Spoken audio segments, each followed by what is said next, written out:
needed those two things to happen in order to come back to our roots and step into co-living, which resulted in the development of the UKO brand, which has now got our first 2 properties, another 4 opening in the next 12 months. So that's how we got here. That's a little bit why we're here, and we're really happy to be here. Hello, friends. Welcome to another fun episode of the Co-Living Code Show. I'm your host, Christine McDonald, CEO of Kindred. And this week we brought on Rhys from Australia. So Rhys and his business partner, Alex, pioneered the extended stay furnished accommodation market in Sydney, Australia. They commenced trading a single apartment back in 2002 and grew to a portfolio exceeding 400 keys under the Furnished Property brand, with a mix of freehold and leasehold assets offering flexible furnished rental accommodation to the extended stay market. This led to a move into the hotel market, where they established a national network of hotel brands under the Veriu Group, including Veriu Hotels and Suites in 2015 with 384 keys, and then also the Punthill Apartment Hotels with 804 keys in 2018. So Rhys and Alex have successfully raised capital and joint ventured with publicly listed developers and fund managers such as Folkestone and Surry, where they have delivered a $50 million, 144 key micro apartment hotel at Green Square in Sydney, which will be marketed as Australia's first micro apartment hotel. And they also recently completed a $15 million conversion of Wentworth House in Surry Hills into a 112 key hotel. Rhys and Alex have now returned to their rental accommodation roots with the development of the UKO Co-Living brand, where they set out to carve out a significant transformation of the rental accommodation market in Australia. UKO has successfully delivered 2 co-living sites in Sydney in 2019 and will open an additional 4 sites in 2020. Rhys and Alex are both firm believers that the rental market needs to change to meet the needs of the millennial renter and key worker. They believe that efficient micro apartment design with connected communal areas can improve affordability without having to compromise on lifestyle. They also feel that rental accommodation should offer a greater sense of community, providing renters with the ability to make social and professional connections in order to combat the rise of loneliness for modern renters. With their roots firmly entrenched in the rental accommodation market, complemented by their expertise in the hotel development, design, and customer service, Rhys and Alex are perfectly positioned to transition the co-living concept into the Australian market. And again, you guys, this is the first time I'm bringing somebody on from Australia. Me and Rhys had an amazing conversation, so enjoy this week's episode. Thank you so much for coming on the show this week, Rhys. I really appreciate it, because you are the first one from Australia to come on, and I know UKO Co is the first co-living company in Australia. Is that correct? Correct. Yeah. Great. I know I saw the interview with you, actually your concept made it on the news there in Australia, and I happened to stumble upon it on YouTube. And I was like, oh my gosh, I need to get one of the founders on the show to talk about co-living in Australia. So let's start there. Again, thank you so much for coming on this week. Let's start your background. I know you have a deep background in hospitality and hotels, so let's start in the very beginning. Yep, sure. No, it is good to be the first co-living concept in Australia, and it's really good to see it obviously emerging around the world as well. Our story is an interesting one. We've actually been going for 17 or 18 years. I'm 38 and my business partner Alex is the same. So yeah, it's been a long journey, and to see it emerge, I guess, as an asset class is really exciting for us. We've been waiting for this for a really long time. So yeah, to touch on our story, we're a couple of young guys. We're living in an apartment. I've heard this from other people on your show as well about the way in which people sort of fall into this movement. And we were exactly the same. We were living with girlfriends. We had a spare room to rent. We were living at the beach in Sydney. There was no internet at the time. If you wanted to find a flatmate, or it was very minor, so you would stick an ad up on a telegraph pole and say, who wants a furnished, flexible room to rent with some really nice guys who are going to show you around the city. And we put the ad up, and we had a queue it was the peak of summer in Sydney, and we had a queue of 20 or 30 people queued down the street wanting to come and rent this room off, these two young Aussie guys and give it a go. And we literally finished, and we sort of had an interview process, and we finished and we looked at each other and we said, this is crazy. Like, why is there such a massive demand for this flexible, furnished rental accommodation? And we thought there's got to be something in this, and it led us to creating a network of furnished apartments around Sydney under a very simple brand. We just became called Furnished Property, and we got a network in the end up to about 300 to 400 apartments in Sydney, going out, meeting landlords, meeting developers, negotiating with them, educating them on what we were doing, and helping people understand that there's a cohort of young people who wanted this flexible furnished rental accommodation. So that was really interesting for us. We were young guys, really trying to make a go of it. And I guess the thing that really ignited our passion was two things. Number one, the idea of sharing your city with people. We didn't like the idea of people coming to a place like Sydney, which had so much to offer, and having a terrible rental experience, and then going home and saying, hey, Sydney's a crappy place. The apartments are crap. No one treats you well, and I don't recommend you go there. And that was massive for us. So the idea of trying to make it a seamless system, a great experience, and then give people who came from offshore or domestically into the city the opportunity to experience the best of the city, letting them know where to go, helping them with work, if they were studying, helping them out there as well, and trying to make it actually a great experience for them. So that was a huge inspiration for us starting out. And the other big inspiration was looking at rent and seeing that it was a very antiquated system for people, because they had to sign 12-month contracts, had to buy their own furniture, they had to go through an immense process, and a lot of people were treated really, really poorly. They were educated people, they were working, they were professional, and they would be treated really poorly by a real estate agent, property manager, who didn't treat them as anything more than another tenant in the line. And so that really inspired us to try and get out there and do it properly, and treat people as customers, as guests, as valuable members of a community, and that made a big difference. So that was our first business under Furnished Property, and it was really interesting because we started to think about it as an investment product, and we started to think, hang on a second, there's got to be developers, landlords, property owners, people who would like to do this and make it a better product, because we had apartments scattered around here, there and everywhere. And it was amazing. We used to go and meet, investors, fund managers, all these people, and we'd say, this was sort of pre-GFC even, and we'd say, guys, we've got this thing and we think it's an asset class. It's rental accommodation, and it's purpose built, and it's for predominantly young people, and it's furnished and it's flexible, and people are treated like a customer. And these guys, these investors would look at us and say, well, that sounds risky. I don't want to put my money in there. Or they'd look at us and they'd say, that's fine, but we think the return should be the same as an industrial shed, out the back of Sydney.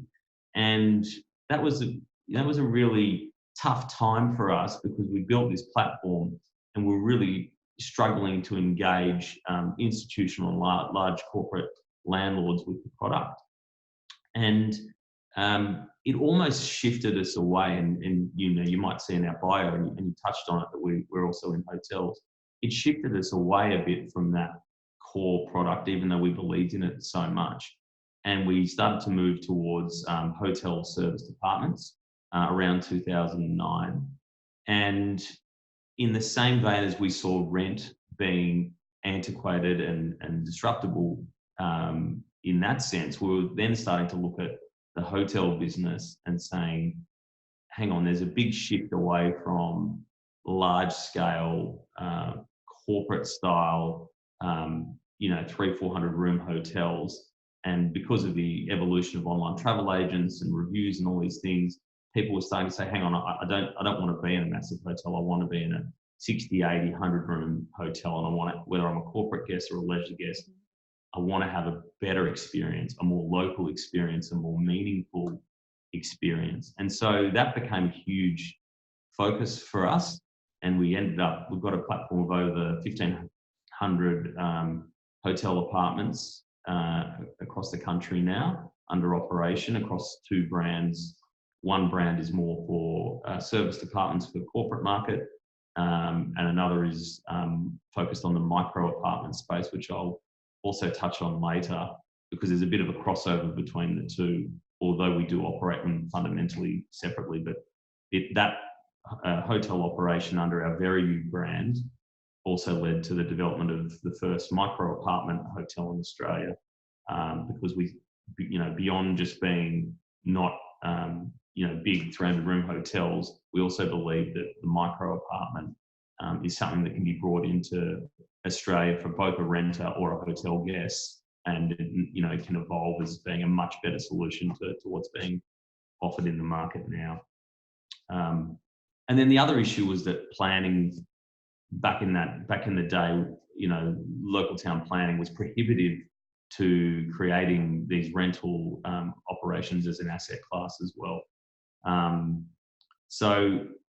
And now, I guess, and this is why we're sitting here today with UKO Co-Living, is that there has been an evolution in Australia and around the world, as we're seeing people with similar stories to us come out of the woodwork. I don't know anyone else who's been cranking it out for 18 years, but I've seen people 2009, 2010, that sort of thing. But it's so good to see people evolving, because investors are now looking at things. We had no vacancy during the GFC, things like that with our rental business, or, no significant vacancy. And so investors have now sort of woken up and said, hang on a second, there's something in this.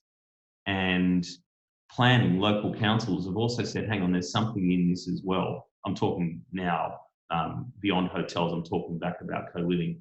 And so we needed those two things to happen in order to come back to our roots and step into co-living, which resulted in the development of the UKO brand, which has now got our first two properties, another 4 opening in the next 12 months. So that's how we got here. That's a little bit why we're here, and we're really happy to be here. I love that. So 18-year journey in the furnished apartment, in furnished living space. Yeah. When did you guys start the co-living brand? How recently? So the co-living brand was about 2 years ago. We developed the brand in the first instance, and then we've folded 2 properties under UKO so far, with another 4 coming on shortly. And then total number of, you guys call them keys there, right? Keys or doors or units? That's probably my hotel talk. Yeah, okay. units or keys. I mean, ours are micro apartments. Is our business model as it stands at the moment. So different to how, you've got these pod shared rooms, sharing a kitchen, but having their own bathroom. Ours are all micro apartments, sort of 17 to 25 square meters. And so we've got 55 keys operating across the 2 at the moment.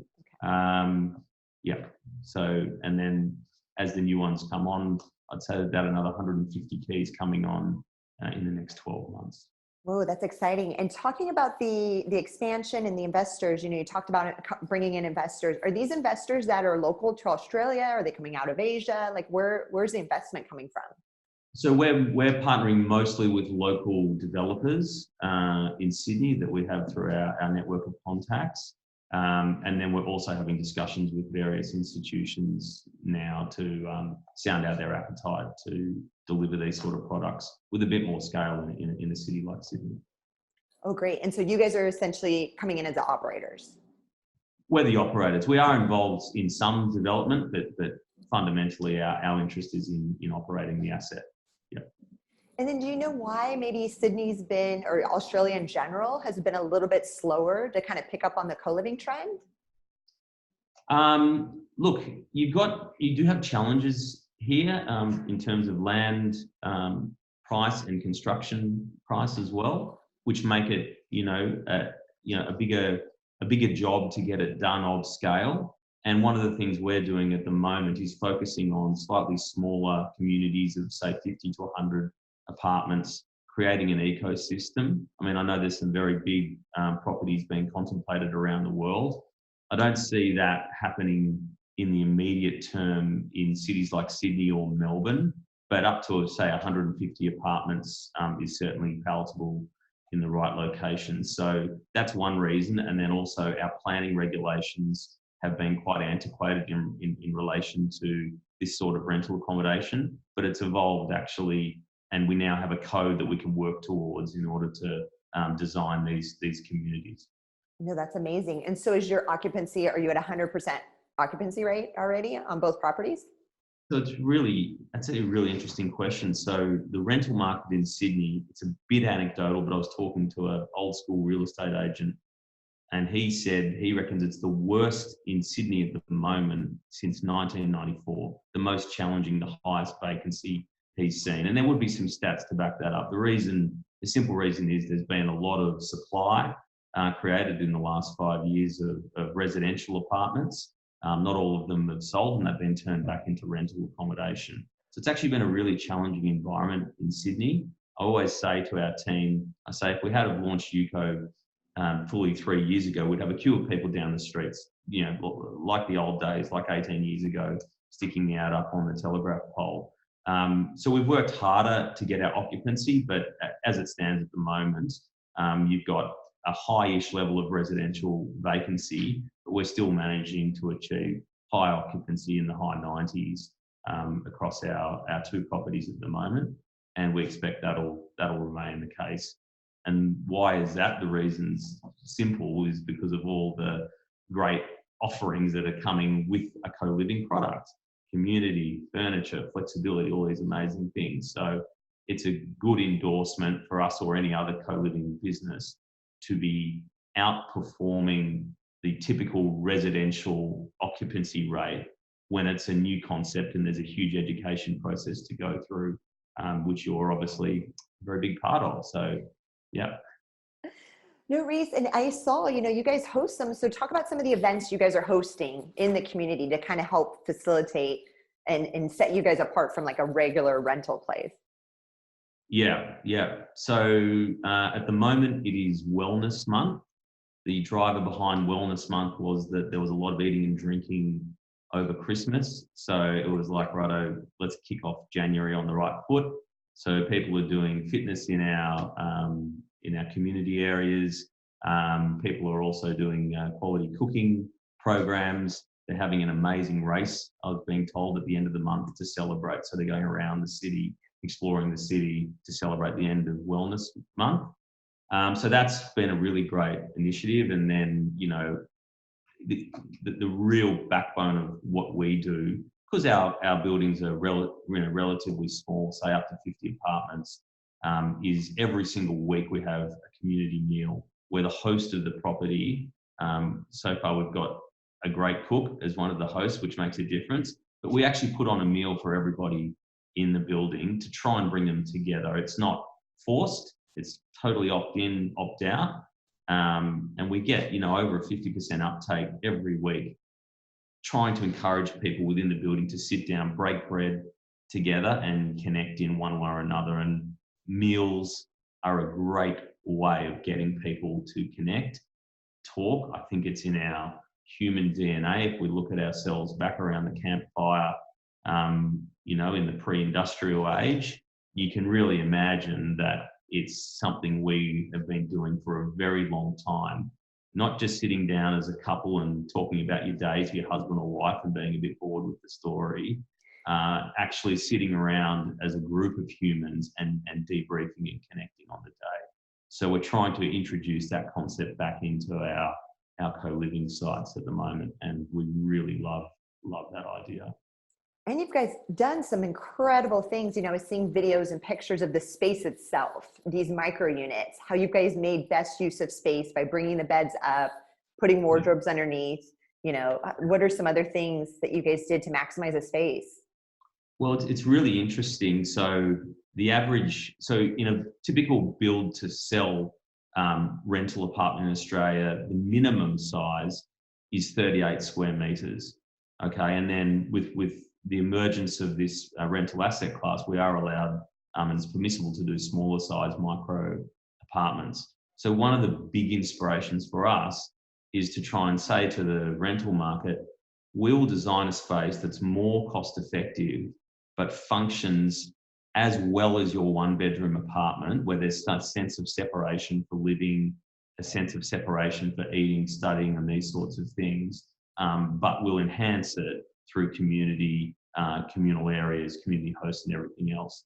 So we're really trying to say to the market, come and have a look at this. It's affordable.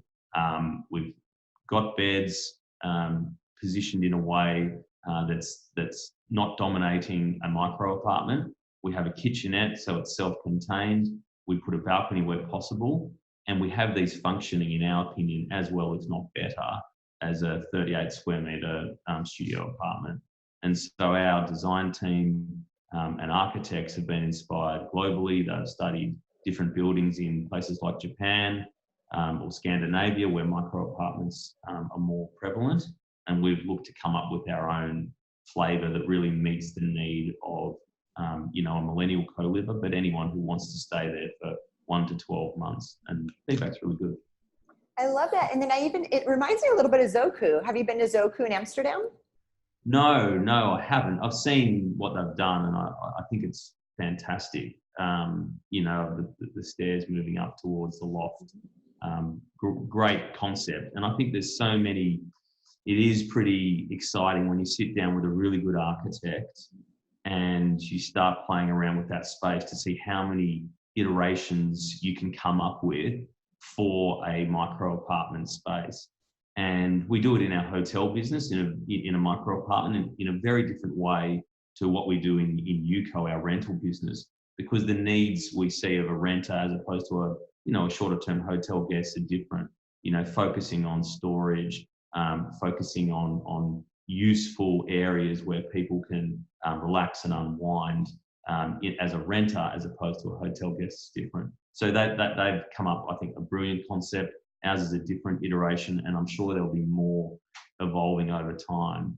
And the upshot of that, I think, is that then the investment community, the planning community, and the rental community starts to look at these things that are being well thought through and thinking, hang on, this is not some fledgling concept. These people aren't weird hippies.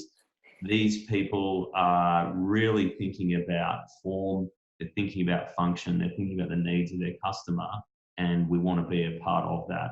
And that's why it's really good to see companies around the world pushing the boundary, and we want to play our small part in that. No, I love that. I think you nailed it. You're exactly right. When they see the things that are actually having success and there's a track record, then it's like, okay, it's working. This isn't weird. And there's such a blend now. The lines are getting blurred between, hotels, apartments, co-living, student accommodations, short stay, long stay. Oh, but speaking of which, do you guys have a minimum stay? So we'll let people, the target length of stay for us is 6 or 12 months. Our average stay is 6 months at the moment. We'll let people come in and do a shorter term trial so they can see whether they like our community. And one of the things within that as well, when we talk about length of stay, what we're trying, it's a bit of a different concept to the question you've asked, but it sort of relates, is that what we're going to look to do is create what we would call an ecosystem of UKO communities around a city and enable people to move between communities. So you've got, 10 really cool suburbs in Sydney with, 50 apartments in each. You can come and try a community for a period of a month, see if you like it. One might be at the beach, one might be in a much more urban area, see if you connect with the people and make some professional personal connections, and then say, hang on a second, I want to now try, another part of this city or another. So we see the length of stay within a single building as being something that is mobile, and we really encourage people to come and try it. But we're not really trying to create a hotel out of this operation. We have a hotel business, and we definitely had some pretty healthy debates about, do we combine our buildings? Do we have co-livers and hotel guests all in there together? We've seen that. I caught up briefly with one of the guys from the student hotel. They're doing an amazing job globally of that. We've created a separation, but there will be different lengths of stays within the UKO ecosystem. 1 month, 6 months, 12 months, that sort of thing. 1 month might be on a trial. So, yeah. And what's your average age of the residents? So a couple of interesting things there. It looks like it's around 28 at the moment, early days, but we've been amazed to see people in the 40, 50, even 60 category come and try the product out and enjoy it. That's so cool to see the interaction across generations, and we're totally open to that concept. And interestingly, we have a greater flavour towards females than males in our properties as it stands at the moment, maybe around security and safety, rather than going into a share place with people they don't know. They're happy to say, hang on, I want my own micro apartment, community host, privacy, and feel secure. We're assuming that could be a big driver there. What's the percentage of male versus female, roughly? So it's about 65, 35, I think, at the moment. So not over the top, but we are seeing we're more popular at the moment with female guests. Maybe they've got a better eye for design. I don't know. Maybe that's what it is. Yeah, That's interesting. No, that's awesome.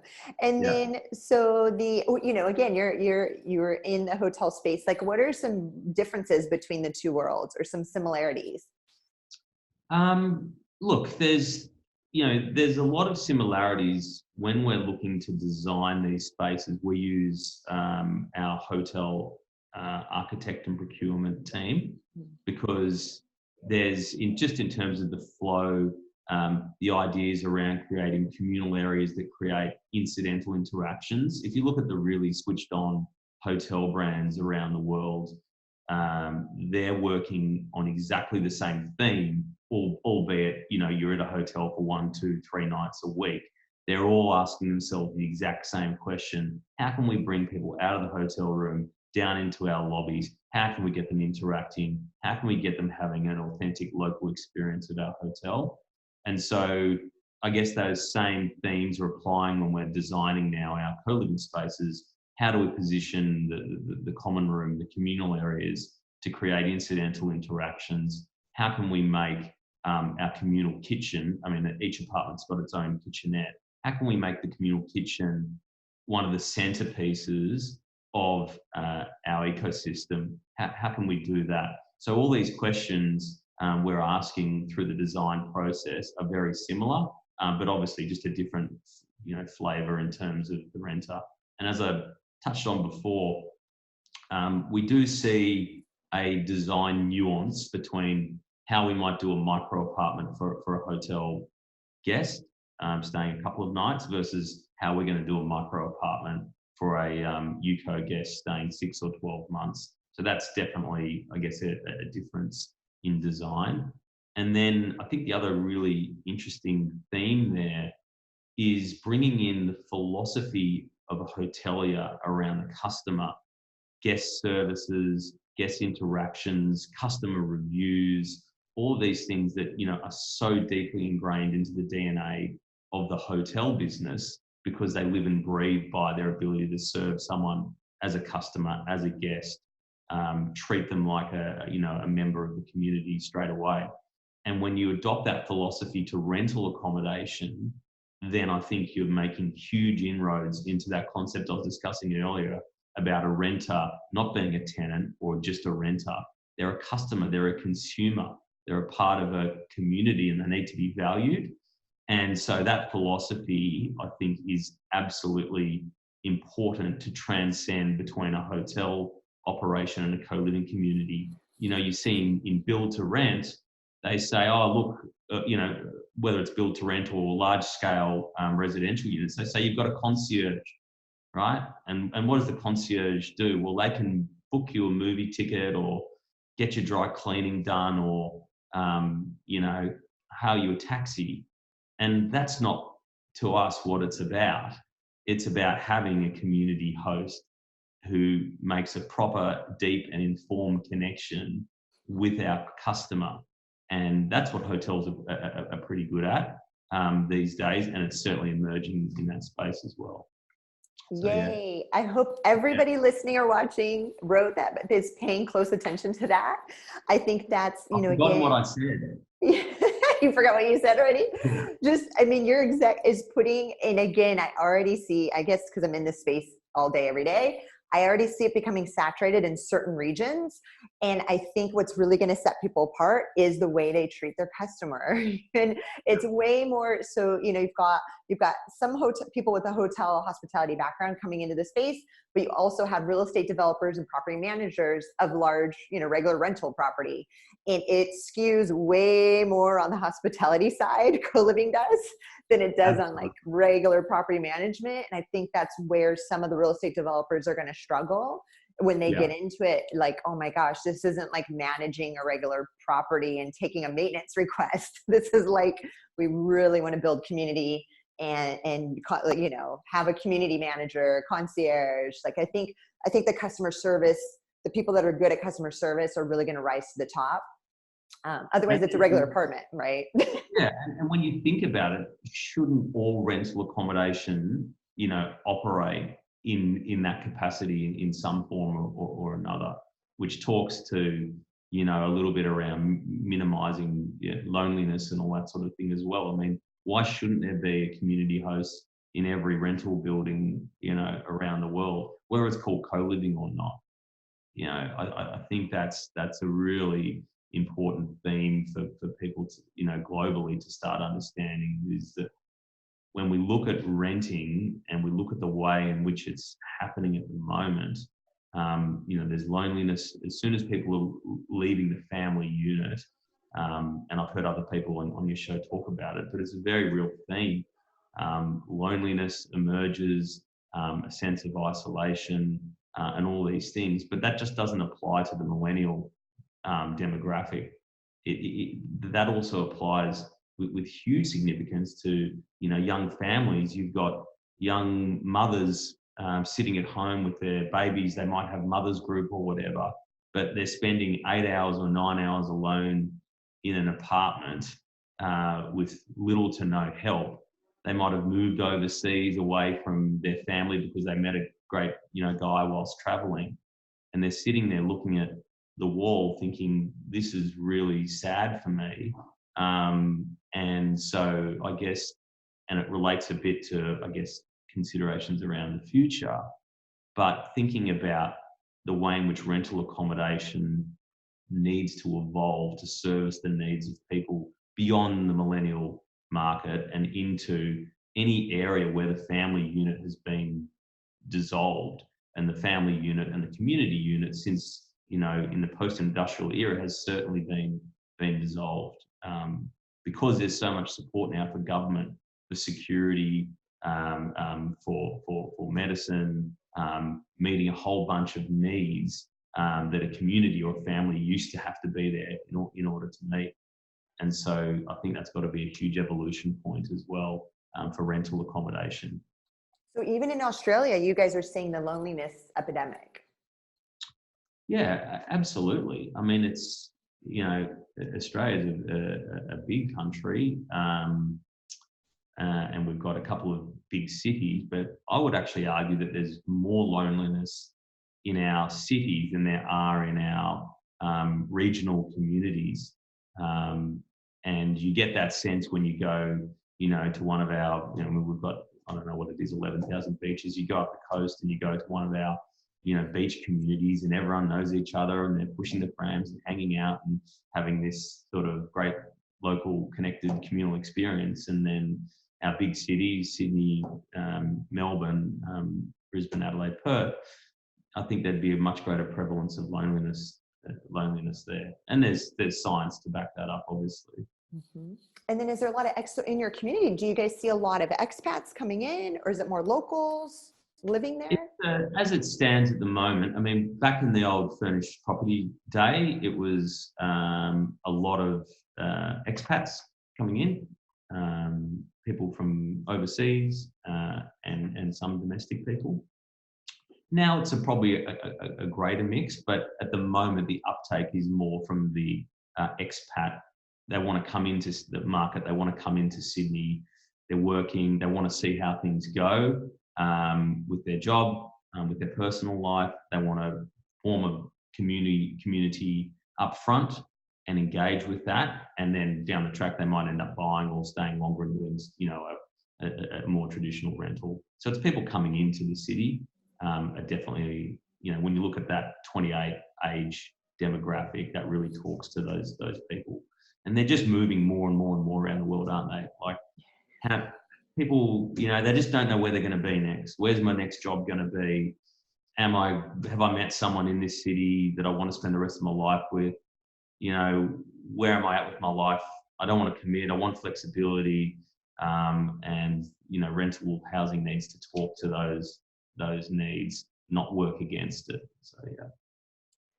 No, that makes sense. And what would you say is your favorite part about running, your co-living concept, building it for the last couple of years from the ground up? Like, what's your favorite part about co-living? Two things. It's great to get involved in the design process, sitting down with the plans. How can this work? How can that work? How can we make this space more efficient? That's really interesting in the release of the building phase, and we're doing a lot of that, obviously, with 4 sites coming on at the moment. But then turning up, you just can't beat turning up to that community meal once a week in one of our properties and meeting the people that are there, hearing their story, taking their feedback, seeing like actual real friendships being made in those properties. That really gets us going. And you end up on a bit of a high after that.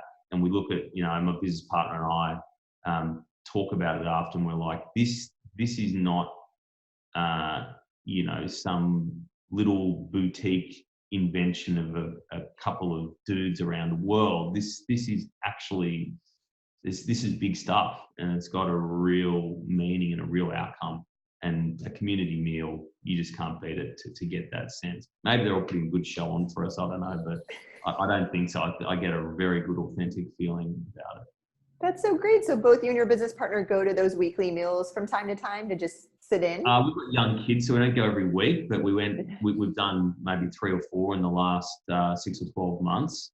And yeah, we went to especially the Christmas one. They had their own Christmas one separately, which they just decided to have themselves, which is also a great thing to see. But yeah, we go in there, we want to hear people's story, we want to see how it's all working, and it's a great feeling. It really is. So when you come to Australia, Christine, you can come to one of our community dinners. I don't know what we'll cook you. Maybe a good old Australian barbecue. I don't know. Sign me up. Rhys, you don't have to ask me twice. I know I've traveled the world and I haven't been to Australia yet. So 2020, this is the year. I will be out there. The bushfires, I can tell everyone, bushfires are done for now. So it'll be very good. I was going to ask, because I know we rescheduled this interview because we originally had it scheduled and those were going on. So everything's okay now over there? Yeah, everything's okay. There is a perception that the whole country was on fire. It was a significant issue, a very, very, very sad issue to see, happen within our country. But it's definitely back to business, and there'll be a lot done, I think, to make sure that to do everything we can to make sure something of that scale doesn't keep happening. No, for sure. And you're right. The news does. Okay. So they did make it look like it was the whole country, but in California, we have our wildfires and they make it look like the whole state is on fire. So yeah. Well, it can't be underestimated. It was significant. But I think, I had a swim in the ocean this morning. Amazing. No smoke. Blue skies. It's rained for the last couple of weeks. So everything's back to normal. Good. Tourism is back to Australia. So people can go visit now. Now people can come visit. You can come visit. Totally. Perfect. So I've got 2 more questions. So first, Rhys, is technology. Like what kind of role, what types of technology are you guys using to facilitate things in the building? Oh, yeah. Okay, cool. So firstly, what we've actually got is a set of technology to help us identify sites for co-living. And so what we do is we plug in a bunch of inputs into this technology, and it's reviewing everything in the area that we're looking to plug in and saying this site, because of its proximity to transport, infrastructure, workplaces of work, council zoning, all these different things, this area will work for co-living. And that gives us the impetus to go out and work with developers and landowners and see if we can actually start to have a conversation around a co-living site there. So that's amazing technology. You can have as many mobile apps as you like for your guests, but if you can't get the sites locked down and in the right locations first, then there's not a lot of point. So we put a big emphasis on technology for site identification and selection.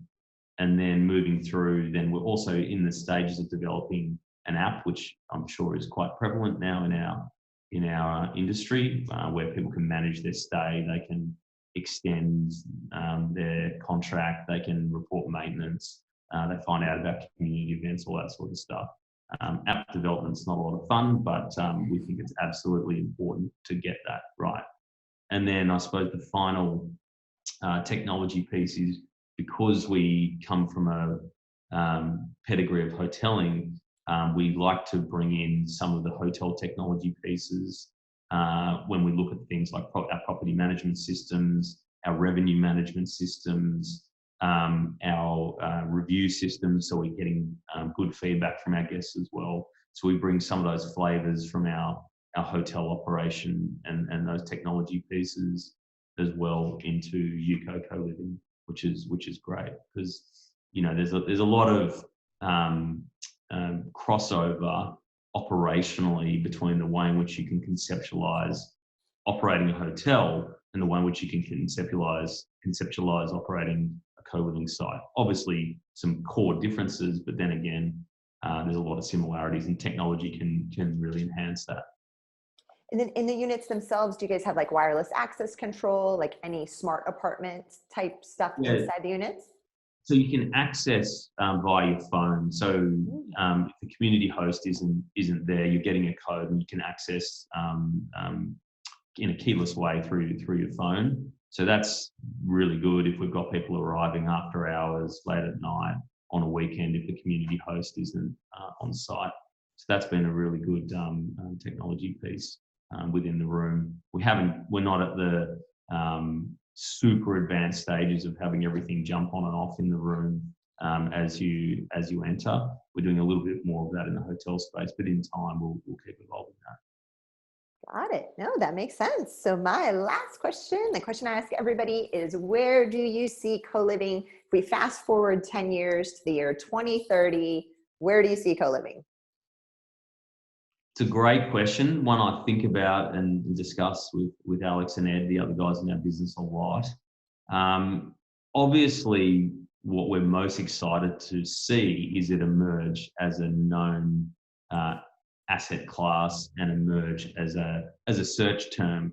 I'm coming into a city. Who are the good co-living operators? I want to be a part of that movement. I think in 10 years, there's absolutely no doubt in our mind that will be the case. Obviously, there'll be some, mergers and acquisition activity between operators, and various brands may rise up as market leaders, or there'll be some convergence activity between brands as well, which you see done, with ski resorts, or you see done with hotels, where you can form a network of market leading co-living operators around the world, and they've got a bunch of standards in place, health, safety, regulations, community experience, design, so that you could be going to a great co-living operator in London, and they'll say, well, we've got a list of 10 operators globally that we recommend, so people can move around the world and they stay within an ecosystem of highly regarded co-living operators. Hopefully we would become one, but I think that's a great conversation that really should be getting facilitated between market-leading co-living operators now. How can we, it's not easy to go global and just start creating massive co-living sites around the world. People are trying. It's not easy. Another way is focusing on, your own backyard, focusing on your own area, and then starting to link up with other highly regarded operators to create a trusted network. And as I say, that's done in a lot of other industries. So I think that'll be done. And then I think the final thing, which touches on that sort of young family example I was talking about, is seeing co-living expanding beyond. I mean, everyone's talking about the millennial renter at the moment, and that's obviously a huge market. But I think also seeing it expand, and we've got the build to rent theme, but probably seeing the principles around co-living, community-based living, community hosts, events, networks, expanding into other aspects of the rental discussion, along with the advancement of hospitality as a key experience. So I reckon in 10 years it'll be very interesting to see how it goes. And every year that goes by, I think the institutional real estate investors will start to say, to recognise that this is not a risky or weird proposition. It's different from co-working. Everybody needs a roof over their head. And it will be, I think, viewed as a very low risk, defensive investment proposition for people looking to own real estate around the globe. And that will be a huge shift in investment philosophy, which is already happening now, but it'll evolve in 10 years like we've never seen, I think. So exciting. And you're already 18 years in, so 10 years, another 10 years is going to fly. As I say, we've been like, it's a weird sense, but we've been waiting and waiting. Like, when are people going to, crack onto this? We've done our hotel stuff, that'll keep going. And now we're back in there and getting amongst it. People, even yourself creating this amazing show, imagine in 2008 when we're sitting there and we've got our units, someone saying, there's going to be a show around the world and it's going to link up all the word co-living didn't exist, So for us to see this evolution and be a small part of it is super exciting. So imagine your show in 10 years. Imagine all the people you've spoken to and the new conversations. You'll be playing back old videos that are 10 years old saying, hey, look at you back then. You said this and now look at us, So that'll be cool. Let's do a show in 10 years, right? Let's do it. We'll clip in what you just said and see how close we are, right? I love it. Because YouTube will still be around in 10 years, right? Well, yeah, probably. Maybe a better version of it. But no, that would be neat. Because even a year and a half ago, we did these interviews and nobody was really watching or commenting a year and a half ago even, because they didn't know what co-living was. But everybody comes on and they're so passionate, and some of them have been doing this, for years. So it's so much fun. One thing I can guarantee is that in 10 years, people will still need rental accommodation. And that's a good point. and the concept of community integrated into that will have evolved significantly. And so whether YouTube's there or not, I can't answer that. But I can say that rental accommodation will be there, and the way in which we do it as humans who are focused on, who have that natural drive, which, everyone sort of in our business gets, that natural drive towards community, which is part of our DNA. It's part of our sort of human survival mechanism because we needed it historically. It will evolve, and we'll get smarter and smarter about creating these ecosystems, these networks around the world. So no, I love that. And no, I just was telling somebody the other day, I said, I truly see a future where, remember it was like, and I don't know if this is the same over in Australia, but there was a period of time where, having a roommate was like kind of frowned upon, especially in the States. Like if you're in your 30s or 40s, like, ew, why do you have to have a roommate? That's weird. Like, why can't you afford your own place? But I've seen that dramatically shift in just the last 5 to 10 years, where it's no big deal. Like everybody it's almost expected in these big cities in the States to have roommates. You almost have to. And I see a future where it will be looked down. Like if you live alone, I think people will be like, why do you live alone? Can you not live with other people? Yeah, absolutely. And this is, I think you're onto it. It's what we're doing now, in our traditional models of housing is actually strange. Mm-hmm. Historically, and we're going to look back, I think, and I don't know if it'll be in our 10-year interview, maybe it'll be in our 30-year interview, but we're going to look back and we'll be like, that was really weird for people to have to bring up kids by themselves without any great support network other than, a mother's group and social friends. Or that was really weird that you go into a city and just sit in your unit and hope you found someone, because all these core human needs aren't being met. And we as humans will find a way to meet them because it's just in our DNA. Yeah. Well, in 30 years, we've already talked on the show before that some people are going to be over in Mars and the people here. So we'll be on different planets maybe by then, but. Co-living in Mars. I like it. Co-living on Mars, right? Yeah, for sure. So good stuff. I'll tell you what, you need a community there, wouldn't you? Because you'd be feeling pretty lonely if you were... For sure. So we'll figure it out here on Earth first, how to co-live properly before we take it over there. Right, done deal. Awesome, Rhys. Well, thank you so much for coming on this week. Really appreciate it. Cool. Loved it. Thank you. Thank you. Bye. Bye. Thank you so much for checking out today's episode. If you want to learn more about co-living, you could check out my book on Amazon, The Co-Living Code.